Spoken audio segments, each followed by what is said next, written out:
நமது கேப்டன் விஜயகாந்த் அவர்களின் தவப்புதல்வன் விஜயபிரபாகரன், சண்முக பாண்டியன் மற்றும் எல்கே சுதீஷ், பிரேமலதா விஜயகாந்த் பலரும் தன் குடும்பத்துடன் காசியில் இன்று பயணங்கள் தொடர்ந்துள்ளது. மிக அருமையான ஒரு புண்ணிய நதி என்பது மிக அருமையான நதி.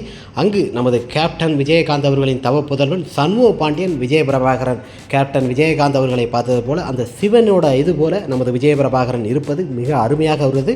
நமக்கு மிகப்பெரிய ஒரு சந்தோஷம். கேப்டன் குடும்பங்களில் விஜயபிரபாகரன், சண்முக பாண்டியன் இருவருக்குமே பார்த்தீங்கன்னா கேப்டன் விஜயகாந்த் அவர்களுக்கு என்ன ஒரு ஆதரவு இருக்குமோ அதுபோல் சண்முக பாண்டியனுக்கும் விஜயபிரபாகரனுக்கும் அந்த ஆதரவு இருந்து கொண்டே தான் இருக்கிறது. இன்று நதியில் அவர்கள் சென்ற போட்டில் மற்றும் அங்கு குளித்த அந்த நதியில் குளித்த ஒரு அற்புதமான ஒரு காட்சிகளை தன்னோட இன்ஸ்டா பக்கத்திலையும் ட்விட்டர் பக்கத்திலையும் பதிவு போட்டுக்கிறாங்க. மிக அருமையாக ஒன்று. கேப்டன் விஜயகாந்த் அவர்களை போல எந்த ஒரு மனிதனும் வாழ முடியாது. சரித்திர நாயகன் விஜயபிரபாகரன், சண்முக பாண்டியன், பிரேமலதா விஜயகாந்த் இன்று நதியில் இருப்பது மிக அருமையாக. நமது சண்முக பாண்டியன் ஆக்டர் மிகப்பெரிய ஒரு ஆக்டராக வருவார். இந்த நதியில் குளித்தால் மிகப்பெரிய ஒரு 12 வருடங்கள் பெற இதெல்லாம் மாறும். சிவன் தாண்டவன் போல நமது விஜயபிரபாகரன் இருப்பது மிக அருமையாக இருப்பது.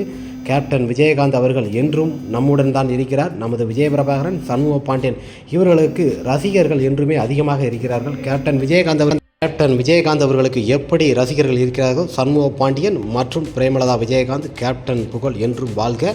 இன்று நதியில் நமது சிவன் தாண்டவம் விஜயபிரபா